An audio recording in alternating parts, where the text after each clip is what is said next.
Star Wars theme, I'll play it real quick.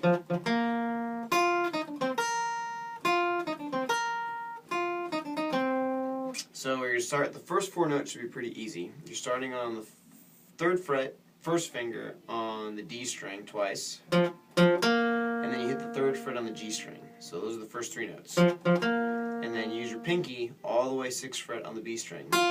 So now here comes the quick run. So what I'm doing is I just hit this note. So there I am.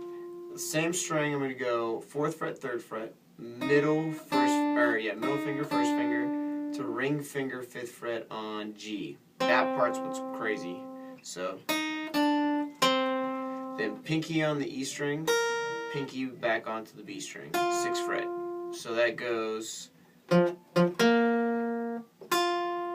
4, 3, 5, 6, 6. Do that again.